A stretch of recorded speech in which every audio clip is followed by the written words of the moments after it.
tahura kahise wubake ibirama.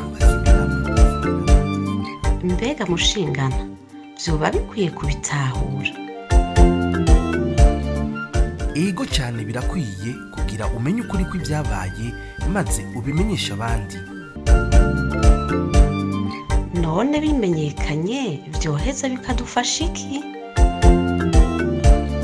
Byodufasha cyane ikintu kinini mu gihe hirya no hino hagwiriranye inyigisho z'urwanko zifatiye ku macakubiri y'amoko, imitumba n'imigambwe kuri bene Burundi bonse rimwe. Kugira none uko kuri tukumenye maze twitandukanye n'abanyakibi b'abanyabinyoma vyogenda gute?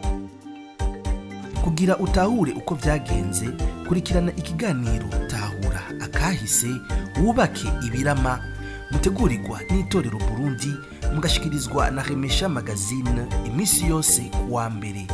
Tahura Kahise wubake ibirama. Marikuru mukoroni warampemukiye, mariko nagutwayike warampemukiye, mariko uri njyajya warampemukiye, mariko namugufise warampemukiye, we wanteje akaranda warampemukiye, mariko unteze intambara Iyi muriko murumviriza ni Remesha Magazine.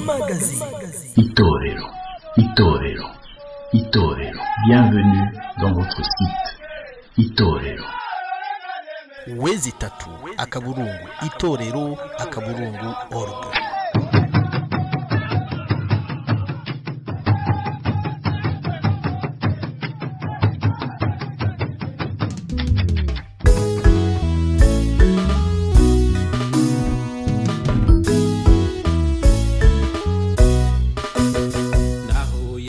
Ubuntu twarazwe n'abasukuru budutegeka ukubaha no kugira ubuntu kugira muntu cyose kuko dusangiye ubuntu.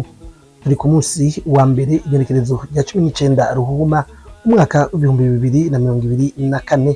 Ndabaramukije ndabaha ikaze muri kino kiganiro cyacu Tahura Akahise wubake ibirama.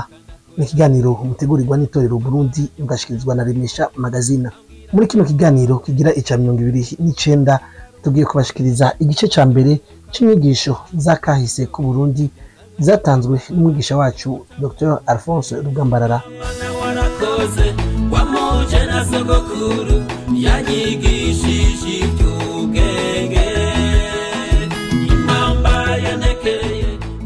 Tuganire kuri mu Gifaransa bavuga histoire, mu Kirundi tuvuga akahise.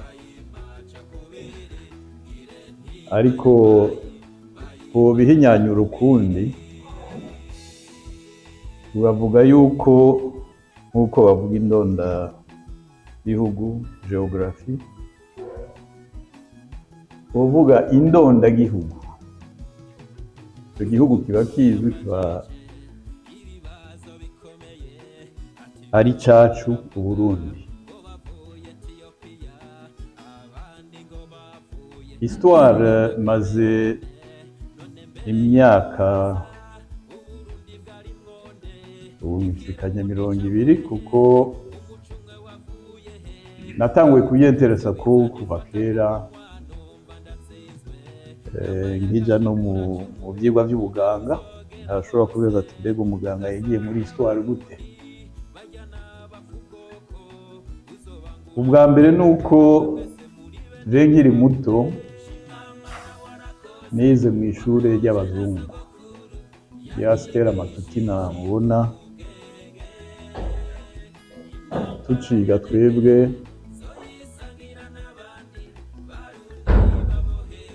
Yarimo abazungu gusa, babaye abarundi ba mbere kuko ababyeyi bacu baje gukora i Bujumbura, bavuye Gitega yari umugwa mukuru w'ubwami bw'u Burundi. Rero ibitabo twigamwo yari histoire de mon pays. Iyo mon pays yari la Belgique.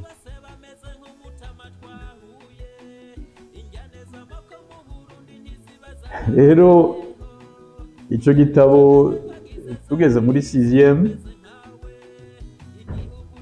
twigana na la princesse Kamatari iyo tugiye gukora amadevoir karaba icyo gitabo kinone iyi histoire ni yacu koko duca dutangura kugrifona nk'abana nyene haje hari histoire de mon pays kuri couverture tugafutamo tukandika votre pays. Phrase ya mbere ndayibuka kuri page ya mbere yatangura ivuga ati nos ancêtres les Gaulois. Tugaca tufuta no tukagira vo. Hanyuma umwigisha yatwigisha muri 6e ariko araca hagati y'amatable arabona grifonage nagize narinze ko agira nkarire ariko aravuga ati n'ukuri vous avez raison ntabwo ari histoire yanyu ati mugabo nta gitabo ca histoire mfise y'u Burundi no kironka no ushobora kubabwira ya histoire y'u Burundi.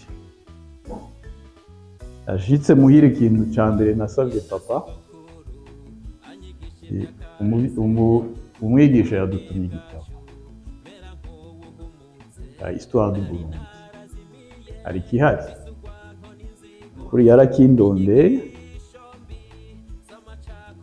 ndibuka ko mu bitabo yanzaniye hari igitabo ca kahise ku Burundi n'igitabo tari kwifoto ya Rwagasore gatabo gatoyi kavuga histoire ya Rwagasore aho twari muri 64-65 rero tout content tabona gitwara kwa mwigisha atangura rero kutubwira kuva ubwo kumenya akahise kacu ku Burundi byamye binyenteresa. Hanyuma aho dushikiye mu bya politique naho nagenda mu mashure muri Dakar hari umuprofesseur yitwa Cheikh Anta Diop sinzi ko mumuzi yanditse ibitabo byinshi mu gihe niga muri Senegal niga ubuganga nawe yigisha muri faculté yiwe rero narakunda kuja mu makonferensi yo ko yavuga histoire ya Afrika. Ubwo rukundo rero ukumenya kahise wangumyemo aho dusinyiye ku masezerano y'Arusha nkabona ko muri ijya myaka ya transition ibintu biriko biragenda neza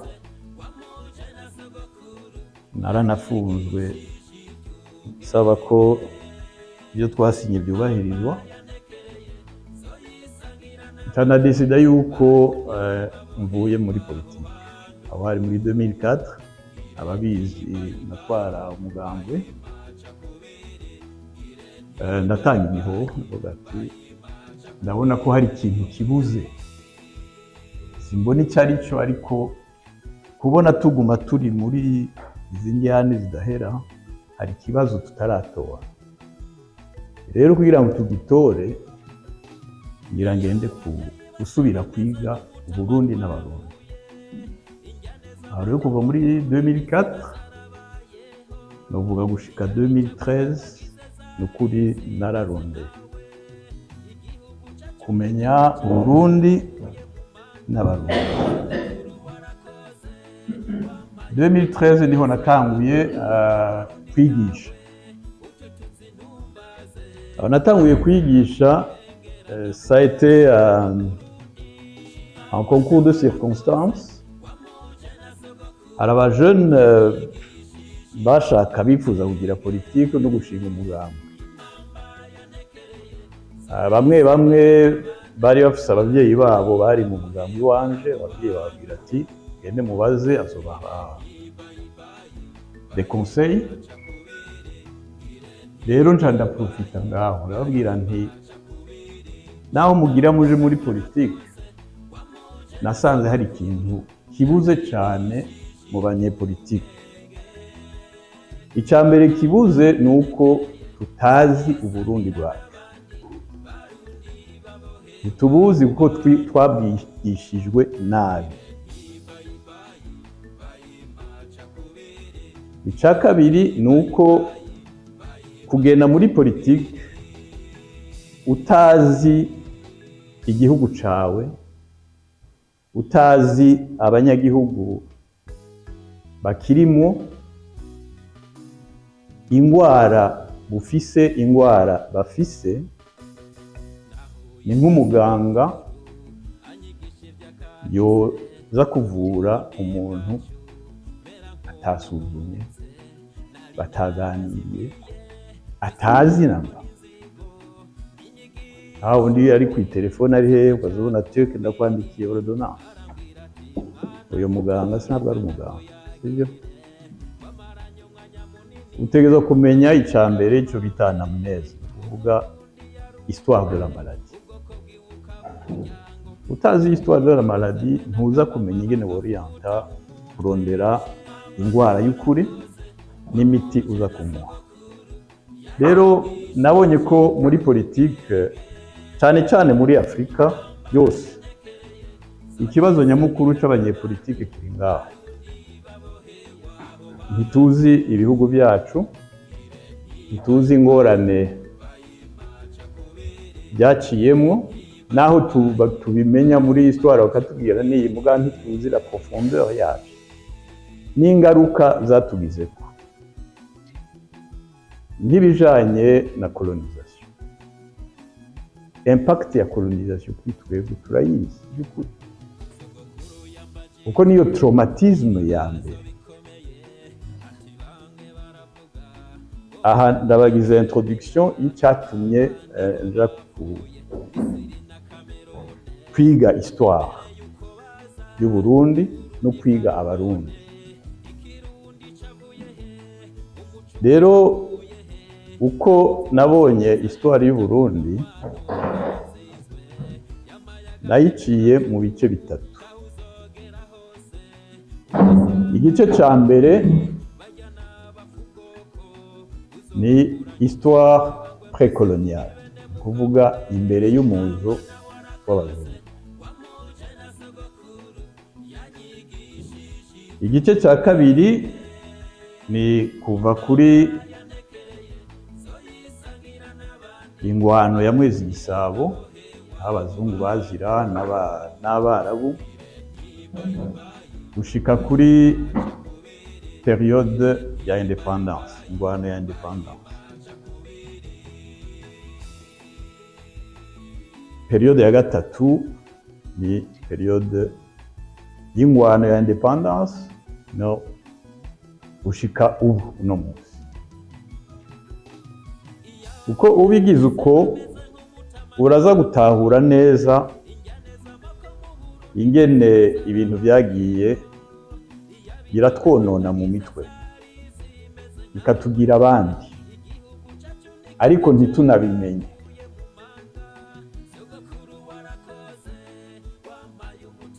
Imbere yo kuduga ku ijambo kuri izo periode zitatu,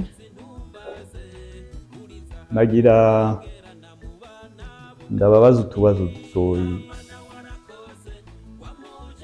kugira tubone ko turi sur la même longueur d'onde na niveau yo kumenya Uburundi.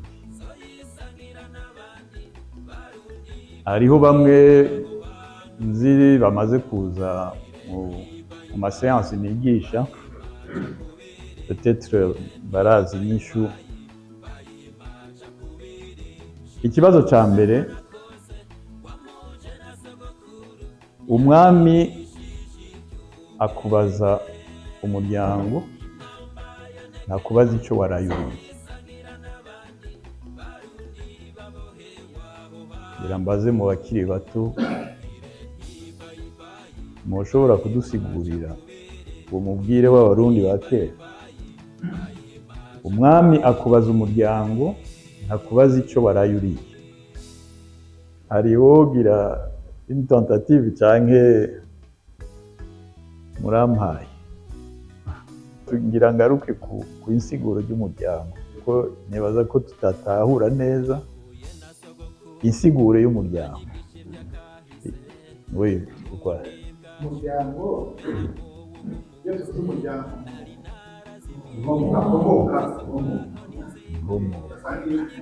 iryo jambo niryo nashaka kumva inkomoko ariko inkomoko biri gutatu nico gituma n'izina umuryango bise dimension zitatu sivyo hari izina hari n'aho umuntu akomoka hari n'ukuntu abo bantu babaye iyo kubaho uko bitwara uko bitwara n'imimerere ni mu buryo bwinshi hari abasanga ari abahinzi abasanga ari abakusanya abasanga ari umuryango hariho abantu bava mu miryango usanga badashaka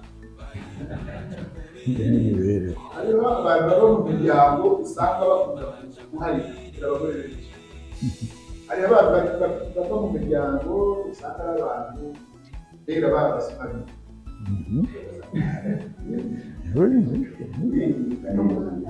yari nk'umwuga hariho abantu usanga havamo abantu b'abahinzi havamo abantu b'ubura ari ahantu usanga hari imiryango havamo abantu b'abacuruzi usanga bizinesi bose zirabika.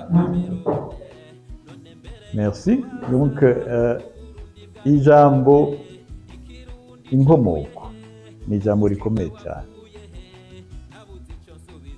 Ino mu Rwanda ijambo umuryango ntibarikoresha, bavuga ubwoko nkomoko. Hakaba rero ubundi bwoko ukuza kuvuga ijambo umuryango n'ijambo ubwoko kugira ngo tutahure twese kuko niho haba hari intambamyi nyamukuru. Kare Felix yavuze igituma biri muri ivyo bituma nuko tutazi amadefinition y'icyo turi. Ubwoko dutangure ku muryango, bavuze umuryango, hari imiryango gutatu. Ubwoko nkomoko bushobora kuba intara canke umuntu wa kera cyane atari ubuvuba, kuko ubuvuba ucuja mucyo bita mu Gifaransa lignage, ya miryango ya hafi. Tuvuge nk'akarorero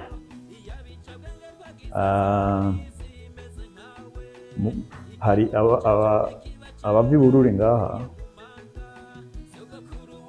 umuryango w'abanyansago murabuzi.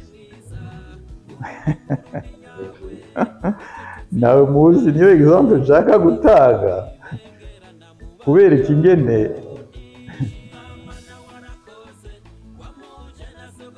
Nyansago yari nuvuga ko yari umuganwa, yari afise ahantu benshi,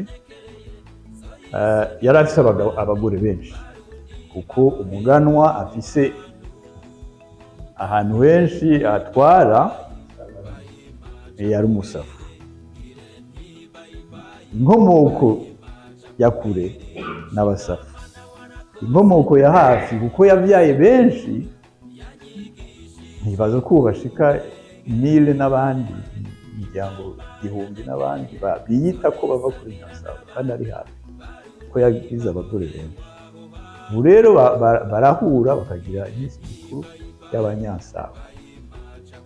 Aha ni kubera ikingene imiryango aho hambere kera yavuka, ariko bakagumana ya nkomoko ya mbere. Nk'ubu twovuga tuvuze abatare abezi, avuga ati je ndi umutare, ubundi ati je ndi umwezi, baravukana, sibyo? Bose bakomoka kuri Ntare Rushatsi. bo baba bakwiye kwitwa bose abatari, ariko kubera amacirconstance y'ibya politike n'ibindi bamwe baca biyita uko abandi bakita. Rero imiryango naho nyine aho hambere yagiye irahinduka uko, ariko icyo tuzi ni uko inkomoko ya mbere na mbere mu miryango mikuru ni geographiquement aho bari niho urekonesa imiryango ya kera cyane, ni imiryango iba ifise ingoma. Hakaba rero iya kabiri lignage, biva nk'uko nababwiye kuri Nyansago c'est lignage. Abandi novuga mu miryango mikuru tuzi bate nk'abanyakarama, niko hari abanyakarama nabo nyine bafise des subdivisions. Ufate nk'abenengwe nabo nyine bafise des subdivisions. Tuvuze abanyakarama tugafata abanyagera, tuvuze abenengwe tugafata abahimba, abo abagubere, tout ça sont des subdivisions y'umuryango mukuru. Abo bakaba bafise inkomoko y'ukuri ari territoire. Dufashe nk'abene Rwamba, uvuga ko ari abenengwe mugabo bagakomoka ku mwami wa nyuma w'abenengwe yitwa Rwanda. Dufate abanyakarama, abenengwe inkomoko yabo yitwa Ibungwe. Ibungwe ni territoire izwi n'ubu kiye byo ngaha cyane cyane mu Nyarwanda usanga aho gute. Rero birakomeye kumenya cyane aho Uburundi, u Rwanda, aka karere kose kari gahagaze ku bijyanye n'imibano mu bantu, ku bijyanye no gukora ingoma zari zihari n'ibindi. Hakaba rero umuryango usanzwe, nibaza ko ariwo Vigende yatoreye ko aravuga papa mama les enfants. Rero gutahura neza icyo kintu kiradufasha kuza kumva histoire uko yagiye iragenda nuko bayihinduye ukumva. Tuje ku ijambo ubwoko, uvuze ati ubwoko nkomoko. Ubwoko musigura ko ari uvuge wavuze uko abantu babayeho n'ibindi. Hagiye yavuze ati ntakubaza icyo warayuriye. Aha uca uvuga ati akubaza ubwoko nkomoko, usiguye neza ujya mubwire, akubaza ubwoko nkomoko, ntakubaza ubwoko bw'imibereho. Kuko imibereho niyo ikwereka niba urya gatatu ku munsi, niba urya rimwe ku munsi, niba urya kabiri gatatu mu ndwi, iyo ni imibereho yawe. Ko watunze ushobora kurya ukanywa amata, ufite inka nyinshi, iyo niyo mibereho yawe. Ubwoko rero, iryo jambo ubwoko twitahura kuko ubwoko ni determinant. Kuri iyo definition y'ubwoko uvuga uti hariho ubwoko nkomoko, ubwo wabutahuye mu miryango ari territoire n'icyo n'iki. Hakaba muri rijya phrase rijya yungane umwami akubaza umuryango ntakubaza icyo warayuriye. Kuri icyo warayuriye ni ubwoko bw'imibereho, uko abantu babayeho, niba utunze, niba ugira iki, ntaza kukubaza ubutunzi bwawe ntabwo ukeneye, ariko icyo akeneye ni ukumenya umuryango wawe, ubwoko nkomoko bwawe, kubera iki babivuze birakwiye. Ariko nongera ko n'ikindi kintu gikomeye cyane, aho hambere ingoma zaragwana, aho hambere ingoma zarumvikana, zarashingiranira n'ibindi. Uko Burundi bwagiye bwaguka kubera ingwano cyangwa kubera ugushingiranira umuryango umwe watewe n'uwundi muryango wo hakurya, ukavuga ati mwami wo ngaha ndagusabye ufashe, akemera yuko uwo mwami abaye iwawe. Ibyo turaza kubivuga. Ubwo bwoko nkomoko turabona ingene bwagiye buhurura muri izo ngoma zose zari zihari. Hari imibereho, hari abatunze n'abadatunze. Kuri iyo mibereho hari ibintu byinshi rero. Hariho na education, hariho ufashe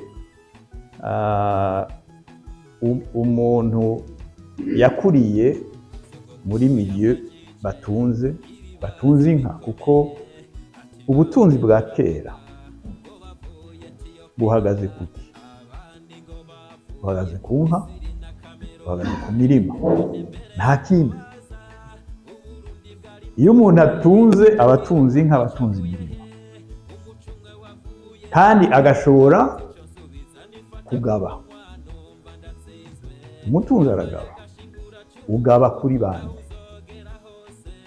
Ugaba ku yindi miryango, sibyo?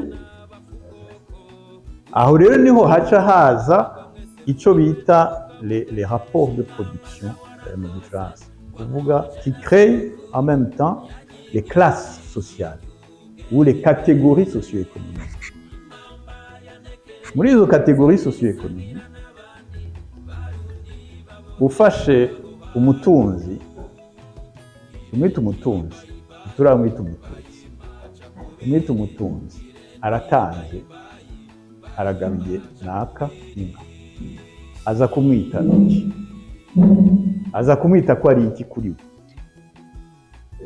Shebuja. Nawe uwo aza kumwita iki? Aza kumwita umuhutu. Aza kumwita umuhutu, ukamwita umuhutu wiwe. Sibyo? Ibyo muri imibereho ya kera y'abarundi kwa umwita umuhutu wawe. Umuja c'est très péjoratif. Ariko umuntu ugabiye, hari ibintu bibiri muri relation ya rapport socio-économique zacu kera, ni ubugabire n'ubugerero. Nizo zizana les rapports socio-économiques hagati y'abantu. Icyo nicyo kintu cya mbere kugerageza gutahura, kuko tugumye twishiramwo ibyo tuza kubona la traduction. Aha sinshaka kugira traduction, nshaka gutahura muri uko imibereho y'abarundi yari imeze imbere y'uko isambuka. Ntituje muri traduction, tumenye neza icyo ari cyo ubwoko mu Kirundi, kuko ijambo ubwoko mu Kirundi ntushobora kurikoresha ryonyine, ntibibaho. Utegerezwa kuba ufise indeterminate. Ni ubwoko bw'iki? Ni ubwoko bw'abaki. C'est comme ça. Yavuze ubwoko bw'ibiharage, none tugiye muri traduction uza kuvuga ethnie de vache ou ethnie de haricot. Non. Donc twikuremo traduction. Kuri jewe niyo ntango yo gukira neza kumenya histoire yacu, kumenya gusigura amajambo y'ikirundi mu kirundi cyacu nyene, tukamenya icyo abakera basinyije kuri ibyo. Kuri umuntu avuze ati ni umuhutu wanje, uyo muhutu ntaza kumukarakteriza physiquement nkuko mumukarakteriza, sibyo? Aha ni vraiment tutangura kubyumvikana ngaha, tuba turi ko turavansa muri connaissance y'ukuri y'abarundi. Umwise umuhutu wawe, la seule relation mufitanye nuko wamugabiye, nuko wamugereye, nawe akakuredeva en retour le respect, no kuguha les intérêts kubyo wamuhaye. La relation socio-économique ya kera na relation socio-économique y'ubu kuri jewe nicyo kintu. Ubutunzi ni capital, amafaranga, sibyo? Canke diplome uba ufise, kuko iyo diplome uraza kwigisha kugira ngo uronke akazi, etc. Niyo mibereho yawe kuko udafise diplome ukagira ubumenyi bubayabaye uba ufise diplome azaza kugurusha amafaranga sibyo c'est la même chose rero iyo les rapports socio-économiques z'ubu zihagaze ku mafaranga hariho umuntu aba atunze ashobora kuvuga ati nshaka wukiza ndaguhaye akazi sibyo ubu ni shobuja tugiye muri materme ya kera yacu ubaye umuhutu wiwe sibyo ugiye muri banki usavye ideni iryo deni barariguhaye iryo deni rirakubeshejeho mais tu vas payer des intérêts aho hambere kera bavuga ngo iki intérêt ugiye gutanga ku mututsi yakugabiye cyangwa umugano yakugabiye hariho interme muri mutera kuyimenya oya ntabwo ari kubura ikori ni ry'abazungu ntakora iryari riyarye kukura merci c'est ça le terme urabyumva donc tugiye turaraba neza uko les relations ne changent pas il y a juste des dimensions zimwe zihinduka nk'ubu la dimension vache et la dimension terre n'ont plus beaucoup d'importance par rapport à la dimension argent ou diplôme n'est-ce pas nicyo gusa cyahindutse ariko les rapports de production les rapports de production umuntu aproduise iki je produise nka produisa les terres ok uratunze kurusha abandi bariya bataproduisa baraje gusaba kugira nabo bashobore guproduisa yo gusaba inka naho bafise zitanu uvuga ati je ngira na izi nka zanje zitanu zishike 10 zishike 20 nkuko uzifise c'était ça la vie socio-économique ya kera niho havuye ibyo by'ubwoko bw'imibereho mwabuze n'iyindi myuga yari ihari kera mugabo batavuga tuvuge nk'imyuga yari ikomeye kera abapfumu hariho baganga newe hariho imiryango yafata umwuga w'ubupfumu n'est-ce pas tuvuge nk'ibwami aho hambere ibwami hari imiryango ibiri yari ikomeye mu bupfumu kandi yari imiryango yita y'abahima hari abagara n'abasima yari bwo niwo mwuga wabo igihugu kinaka n'abakirimwo nivo bashitseko yo kwiteza imbere nivo bashitseko yo kugira organisation civilisation ifise icyo bita ama paradigme kuvuga ibimenyetso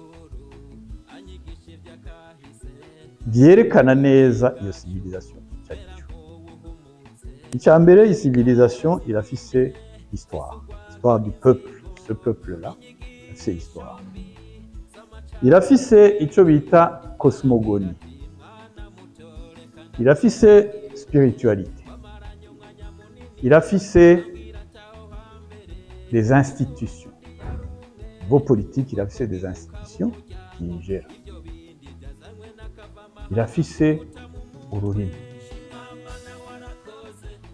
ibyo bintu bitanu tubishira muri le domaine de la pensée le domaine idéal ni ukuvuga abantu bariyumviriye baravuga ati tuvuze cosmogonie ni rapport abantu baba bafise n'ibibakikije bakabiha insiguro barabona izuba barabona ukwezi barabona iki none abarundi ntibashinze calendrier sibyo nibyo cyangwa sibyo ni muyizi rero mvuta ayo mezi baduhaye janvier février mars machin abarundi bari bafise ibyabo kera sibyo donc bari bafise cosmogonie yabo bavuga ati nisi nuku kandi ugiye ukaraba naho bitandukaniye namba n'ibyo abazungu batuzanye ahubwo turanabarusha kuko à un moment donné hajya bagira les années bissextiles par exemple abarundi kera baravuga ati ukwezi kwa 13 ukwezi ni ukuvuga le cycle de la lune iharuye neza kandi yorganiza n'ingene abantu babaho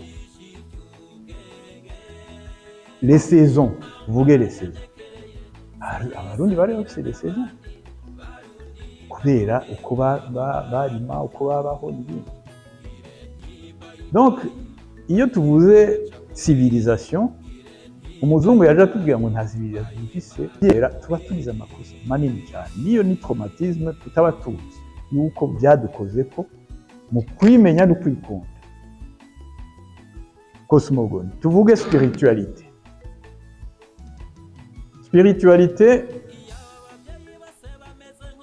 aha nibaza ko benshi muri abakristo sibyo ama religion uzi makuru nayo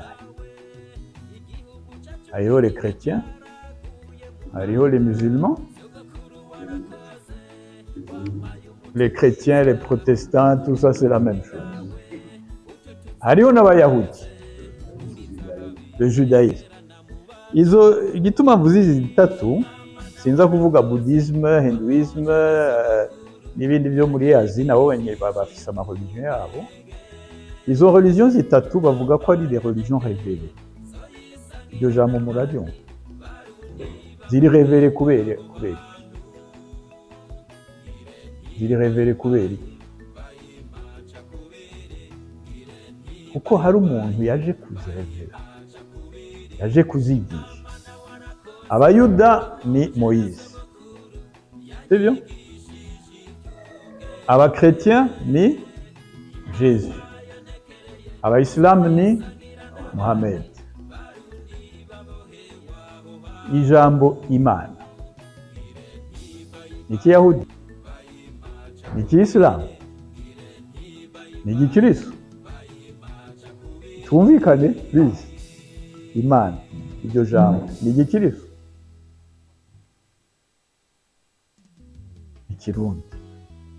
ikirundi none iryo jambo imana muri histoire yacu ko tuzi ko Mose na Jésus na Mohamed bareveliye izina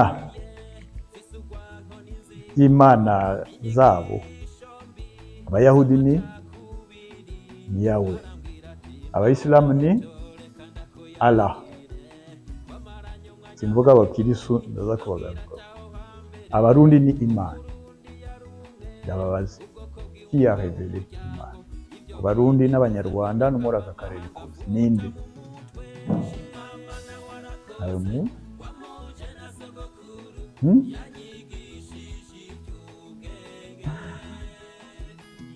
Pourquoi pas? Yangombe Ukiramba. Il n'est pas venu révéler, il est venu réveiller. Kuko Imana ni jambo ya kera cyane.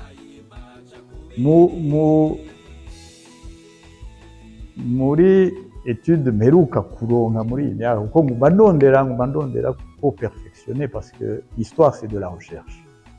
nta nari muze kwigira uvuga ati nashyitse kuri kiretse bimwe ushobora gushika ko ibintu kuguma urendera kugira ngo uronke isigiro hajya kubandwa byavuye dans une localité iri mu Buganda Inkore yitwa Ibandwa. Le lieu existe encore maintenant. Ibandwa ni wandika Ibandwa uje muri Wikipedia uraza kuri Google uraza kuri. Donc iyo rero twisuzugura tuvuga tuti les religions révélées ziraturuta kuko bavuga ati ils sont venus révéler le monothéisme bakura abantu mu bupagani none abarundi bakuwe mu bupagani Donc spiritualité ya pilier de la civilisation turayifise kandi dutegerezwa kumenya histoire yayo. Niho dushobora kuza turabona ingene bagiye baratwoza mu mitwe badushiramo ibintu, kuko ayo mapilier ya toute civilisation turayafise. Dufate le politique. Kare wavuze ibya demokarasi. Demokarasi y'ubu inkingi bavuga ati pour montrer un pouvoir démocratique, inkingi ya mbere ni iyi.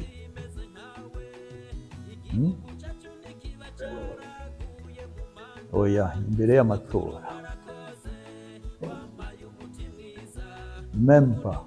Hariho ikintu gikomeye cyane kiba kiri muri institution, muri constitution, cyerekana un pouvoir gifise ama institution ahanahana. La séparation des pouvoirs. C'est une chose extrêmement importante pour la stabilité d'un pays. C'est la séparation des pouvoirs. Et les trois pouvoirs nizihe: législatif, exécutif et judiciaire. N'est-ce pas? Alors, Uburundi bwa kera bwari butunganyije gute mu ntwaro? Izo ntwaro zitatu ntizari zihari. Hariho. Murazizi zarizo. Le pouvoir législatif ni abo bita abanyamabanga. Aha mu Rwanda babita abiru. Nga i Burundi mu banyamabanga harimo abiru. Bafise une autre fonction.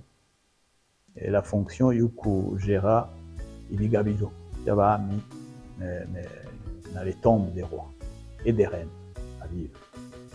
Donc abanyamabanga nibo bafise le pouvoir législatif, pouvoir y'amategeko. Ni ukuvuga ko mbere yo kuvuga ko un pouvoir démocratique banza umenye yuko c'est un état de droit igendera ku mategeko, yagendera ku mategeko.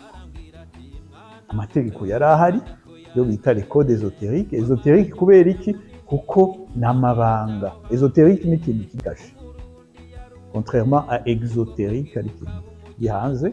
Ésotérique ni ikintu kinyegejwe. Abanyamabanga niko nicyo gituma bayita abanyamabanga, parce que bari bafise les secrets dont la constitution du royaume. Ikintu nyamukuru babanje gutorera inyishu aho bashinga la constitution y'u Burundi ya mbere kuri Ntare Rushatsi, c'était régler le problème de succession. Ngira ngaruke ku kintu gikomeye sur l'histoire de notre région.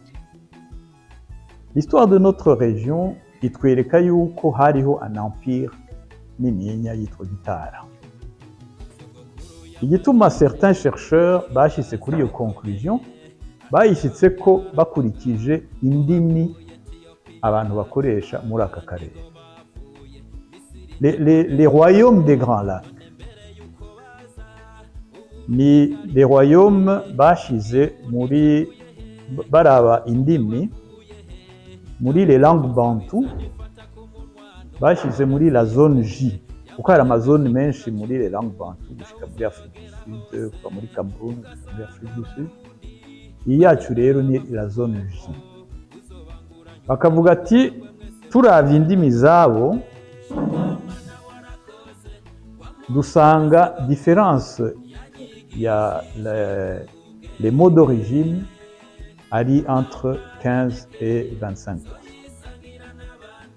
Ni ukuvuga ko dusangiye histoire ya kera, ko dufashe nka les langues latines par exemple.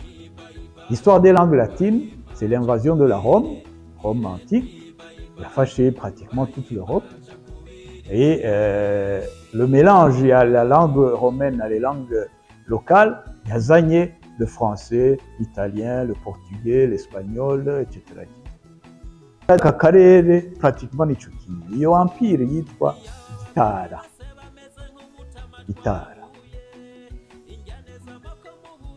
Cet empire s'est divisé en deux sur le plan linguistique. Il y a la partie du nord et la partie du sud. La partie du nord et la partie du sud ikibidiferencia ni iki? N'ubu mubivuze mu ndimi zabo muraza kubona la différence. Ururimi bavuga Inkore cyangwa i Buganda barwita iki? Oya. Ni Urunyango. Uganda ni Uruganda. Donc, abo muri partie nord, kuva kuri Nkore, ugenda Buganda, ugenda Toro, Nyoro, ayo n'amaroyaume, bavuga Urutoro, Urunyoro, etc. Kandi bivuye ku ijambo ururimi. Aha muri sud, ku Rwanda, mu Banande n'ahandi kwamanuka, abo abari hafi ya Nkore ni Karagwe iri muri Tanzania, ukamanuka gushika i Buvinza hirya y'u Burundi,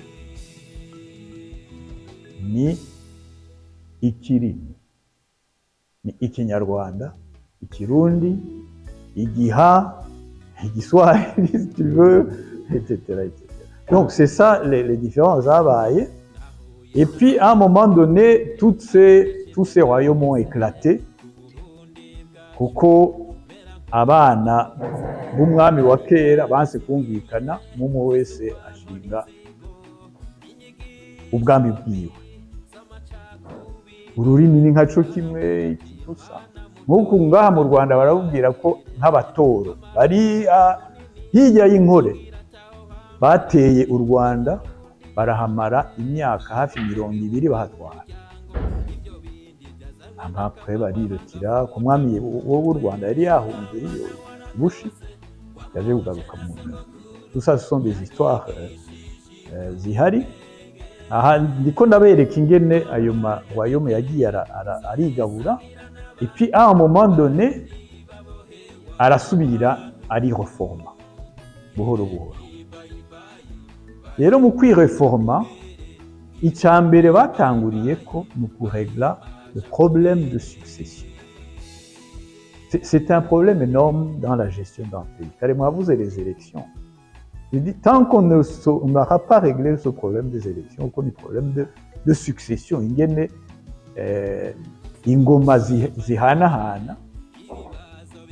un pays ne peut jamais être stable. Et alors, kugira ngo igihugu kibe stable, Abarundi, Abanyarwanda, Abanyankore, Abanyakarawe, Abaganda, kubera izo ngwano zamye zihaba, barahejeje barumvikana yuko dans chaque royaume bagiye kugira des constitutions, des institutions séparées et régler le problème de succession. Régler le problème de succession, fatire ku Rwanda n'u Burundi, c'est là qu'on a établi les noms des rois. Haba mu Rwanda, haba mu Burundi, n'amazina ane akurikirana. Kandi ayo mazina ane, umwami wese aje ku izina runaka afise programme. Afise programme. Abanyamabanga bamutegura bamubwira ati programme yawe izoba iyi.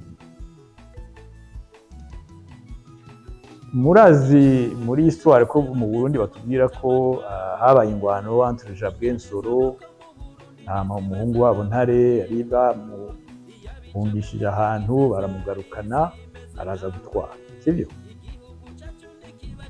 Rero kubona la coupure entre ibyabaye bwa mbere n'ibyabaye après Ntare Rushatsi atanguzwa nuko ayo mazina Jabwe na Nsoro yarapfuye. Kandi ntiyafutswe mu Burundi gusa, nungaha mu Rwanda iryo jambo Nsoro ryari riri mu Bashi, Nsoro ryari riri mu Banyankore. Donc ayo mazina yarafuzwe muri les successions barashinga réellement une véritable constitution izoba respectée ku bantu bose bo muri ico gihugu. Ni ikintu kiri important ngaha cyo kumenya uko la stabilité y'u Burundi bwa mbere yavuye ngaho. Gushyira en place des institutions, gushyira en place des lois de succession bose bemera, kuko n'uwagiye kuyanka baramugwaye.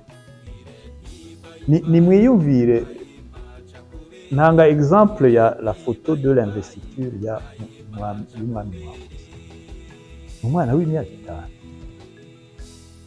Iyo foto yerekana abaganwa bakuru n'aba les régents nta rugera uwumwe bakikuje uwo mwana w'imyaka 5. Ni igiki cyabuza umwe muri ibyo bihangange ashobora kuva une armée de 4000-5000 hommes yo gukontesta?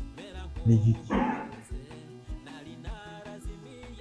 Ni igiki s'il vous plaît? Posez-vous cette question. Uwo mwana on le afise imyaka 5. Umuganwa afise intara, afise abasoda, afise abasirikare benshi. Ni kubera iki arespekta umwana? Utamurespekta bakamugwaniriza haba. Pourquoi c'est C'est la Constitution, tout simplement. Ça veut dire que c'est un état de droit. Utazana igikenye ngo nuko ukomeye ngo ukana ntacyo kamaze, non? États-Unis, on parle des grands électeurs. C'est pas tout le monde qui va élire le président. C'est les grands électeurs. Donc, les modalités, igihugu cyose kirabitora, mais régler ce problème-là, le problème de succession, c'est extrêmement important.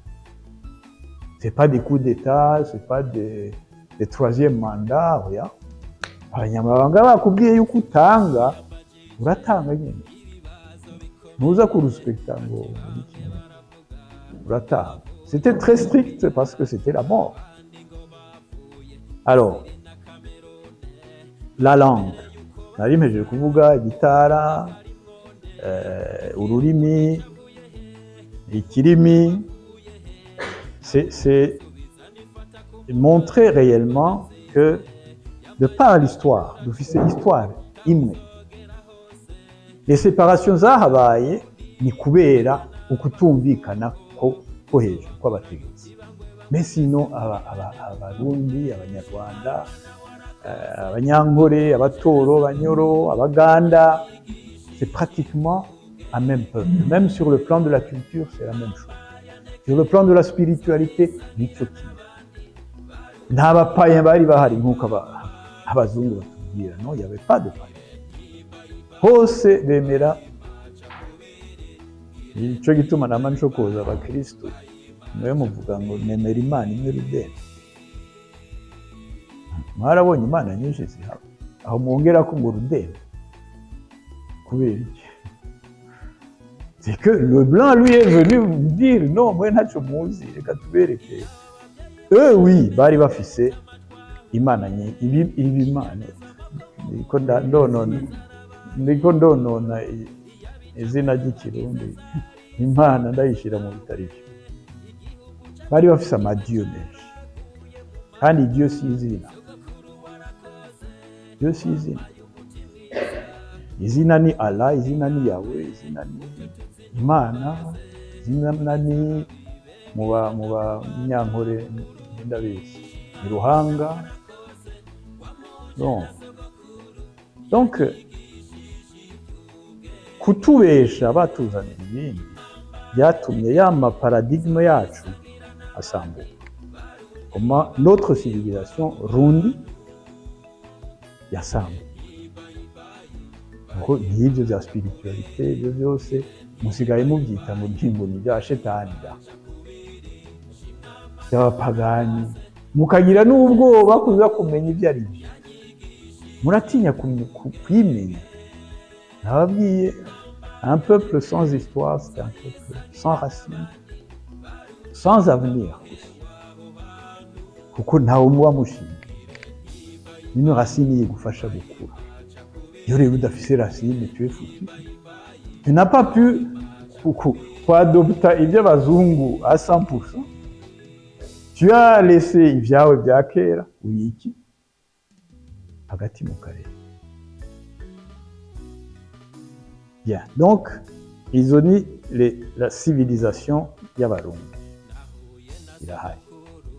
Iyo civilisation irubatse igihugu, irashize en place des institutions, irashize en place la gestion économique, même l'économie, elle aussi elle va être détruite parce que l'économie y'abarundi ba kera, c'est une économie d'autosuffisance. L'importation, dufashe iby'umunyu aho ubinza ni bike cyane par rapport y'ibyo abarundi bari bafise. Vivait pratiquement icyo bita en économie en autarcie. Barikwije.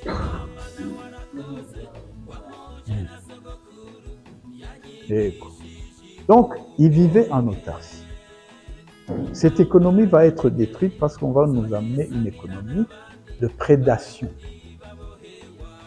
Icyo umuzungu aza kuzana gukorera iwacu ni ikimutunga we.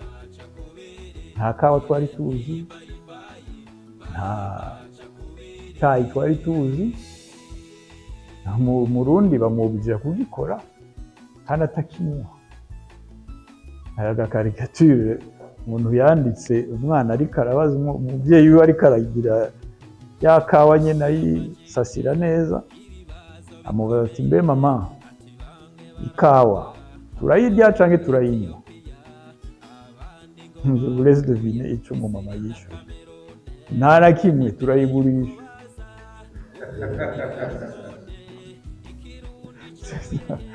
Turayigurisha. Donc si ibyacu. Aho hambere umurundi yarima ivyarya, harimo ibyo abika, yarazi kubika ibigega byari byuzuye. Ibyo rero byose abambere baje bashaka kubisenyura n'abarabu. Abarabu barateye kuri Mwezi Gisabo, Mwezi Gisabo arabatsinda. Mwamye ubaza iby'abahutu n'abatutsi mubabaza. Mwezi Gisabo yatsinda iyo mu bantu ni bande bayitsinze? Abahutu n'abatutsi. Kuri icyo gihe icyo ntibyari ari imiryango yose yakomokaho mu Burundi yarafashije kugira ngo abarabu ntibatugire abaja babo. Ibyo ni ibintu byo gushimira bose abakera bacu ko barerekanye twari abaho, kuko muri Afrika yose turetse Ethiopie abatabaye colonize à 100% n'aka karere ka abarundi n'abanyarwanda. Uko abazungu baje bagira même après la défaite partielle, la défaite partielle ya Mwezi, ko abahanuzi bambwiye ati abarundi bariko barahona bumvikane n'Abana. N'Abadagi barabona ati wazanye n'abarebere kugira ngo badufashe gutsinda umwami, none byatunaniye. Hari ikintu gikomeye abarundi batatahura l'importance yavyo, ukungene abazungu baciye biyumvira abarundi, ni le sacrifice ya Bihome. Murayizi yitanze kugira ngo umwami akire. Ça c'était montrer l'importance des institutions du Burundi. Bavuga ati umwami afashwe c'est fini, turahoye turapfuye tubaye abarundi. Inaho Mutaga bamwikira aha hafi y'Ibutare, très rapidement baciye bashinga umwami Amasubira. Ntibarindiriye umwaka uwo kera, bararindiriye imyaka myinshi, abarundi amezi menshi abarundi bagandaye, bariko barategura kwimika mushasha ariko habaye une mort violente bategereje guca babigira buno nyene n'ahandi ingoma ya kigenda burundu abanyarwanda bagatura bakadutwara rero icyo ni ikintu cyafashe cyane abadagi abantu si nk'abandi twahuye muri Afrika. Donc mis à part l'Éthiopie, les deux pays ont résisté contre les colons. Ariko hajya bagize indwano n'abarundi abanyarwanda ntibarwanye cyane kuko les deux rois bose baronse ubuhanuzi bumwe kubyerekeye abazungu babapfumu nababwira bazi kubona kure bari bababwiye ati abo bantu nibaza murabakira bakire nk'abashitsi ntimubarwanye hari icyo bashakira Burundi n'andi mubagwanije bazobatsinda ibintu bimere nabi rero abanyarwanda bo bakurikije izo mpanuro aho umudagi wa mbere yinjiriye Gisaka Van Gozen umwami yatumye umuhungu wiwe kuza kumwakira i Burundi bararwanya ubwa mbere batanguye kurwanya abarabu abo bose baza babasinyira ku barabu uko bari babonye icyo bashaka kuza gukora aba mbere bishwe n'aba missionnaire bishwe mu za Rumonge ahandi bizite hose mais par après kubera abo bahanuzi baguma babwira mwezi ati abarundi bariko barapfa yaremeye baragiranira le traité de protectorat turakwemeye kuri umwami ariko uzokora ibi n'ibi donc c'est une victoire à moitié je dirais mugabo rero abo badagi bo nibo ba mbere baje baciye bashyiraho rero politiki ivuga ati iyi ntwaro yatunaniye ubu tubiyegereze mugabo politique coloniale à long terme mu gusenya intwaro niho twoshobora gutsimbataza yacu nicyo gituma rero bashizeho en place la politique de divide et impera divide et impera ni yihe baciye yama paradigme n'ababwiye yose barahindura na cyane cyane le paradigme de l'histoire bayigize ukundi gushasha batangura kugira une histoire de race nibuvuga iyo byavuye aho umuzungu il va inventer parce que c'est une invention une histoire des races les races hariho pour eux hariho les races civilisatrices zirusha ubwenge abandi amarasi y'abazungu hakaba na les races non civilisées hari izindi z'abirabure n'iz'abajone hariya etc bafatira rero kuri icyo kuri l'histoire de l'Égypte l'histoire de l'Égypte bayigira une civilisation européenne bati l'Égypte niyo yaje gusiviliza toute l'Afrique kandi muri Égypte abahatwara bari abazungu ce que plus tard Cheikh Anta Diop va contester nicyo gituma nababwiye bya Cheikh Anta Diop yarabyanditse cyane yerekana yuko atari byo ari civilisation y'abirabura Égypte bati muri Égypte havuye abantu barakwira muri Afrika basibiriza abirabure bari bahari.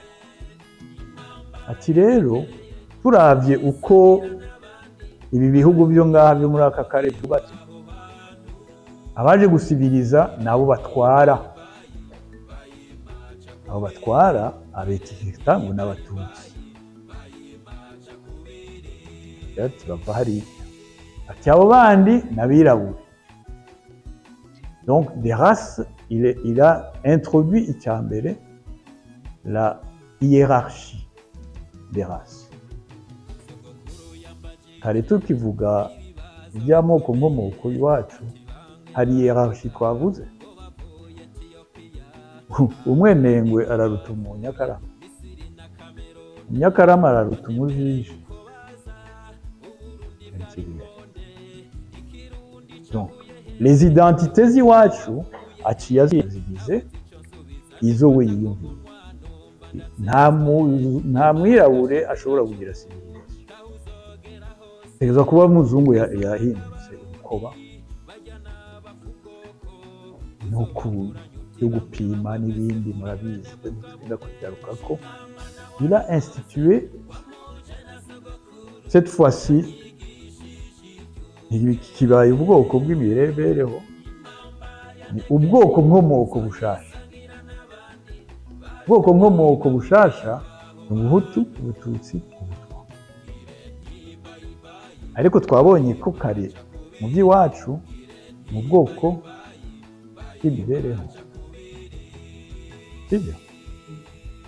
Ndabasabye aha hantu mu bitahure uko niho icyo nise aliénation identitaire itangurira. Aliénation identitaire ni ukuguhindura icyo urimo. Wewe ukaba witwa Pascal nkavuga nti uno munsi witwa Jeremy. Maze Jeremy ameze ukuntu we nikumeze. Kumeze wewe. Mugabo ufira muziri ukaguma byigisha uratebura byego. Nivyo. Wewe ntukiri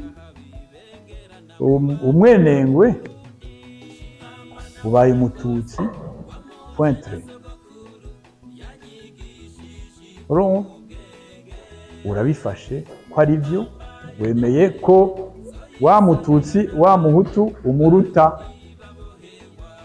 Ikindi cya kabiri, ubwoko nkomoko bw'iwacu vous vous transmettez ça de père en fils. Mu muryango wawe kuva hariya. Ariko twabonye kare yuko ubwoko bw'imibereho burashobora guhinduka. Sibyo? Umuzungu araje ashizeho carte d'identité raciale. Yayise raciale siyo. Uyandika naka umuhutu. Ara limite yarandika umuryango munsi mugabo cyambere cyari umuhutu. Naka umututsi. Hari mitakani ku muryango. Izo carte zirahari. Nizo zakera. À partir de ces cartes-là, bwa bwoko bw'imibereho bwa kera buhindutse ubwoko nkomoko. Buhindutse hasi. Kuko araza no kubwira iyo muva. Bamwe muva muri Egypte, Ethiopie, abandi muva muri Cameroun. Urabyemera. Bon, baradusabye yuko duhagarika ngaha, gira agapoze gatoyi. Turaza gukomereza ngaha. La deuxième période, la plus importante où on va voir comment on est détruit dans la tête. Iyi muri ko murumviriza ni Remesha Magazine.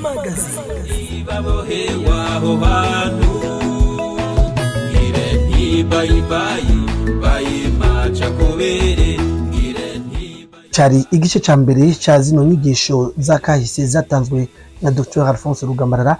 Ndabibutse ko mushobora gukurikirana bino biganiro kuri West 3 akaburungu itorero akaburungu org mufise icyo mubaza canke mushikiriza mushobora kutwandikira kuri email yacu ndizeye87@remesha.net. ndashimiye umugwi w'itorero Burundi wadufashije gutegura kino kiganiro. Yves yari mu buhinga bw'ivyuma arakenuye, nayo Frank Espoir Ndizeye nariko ndakibashikiriza. Ndabikebanuye naho gutaha.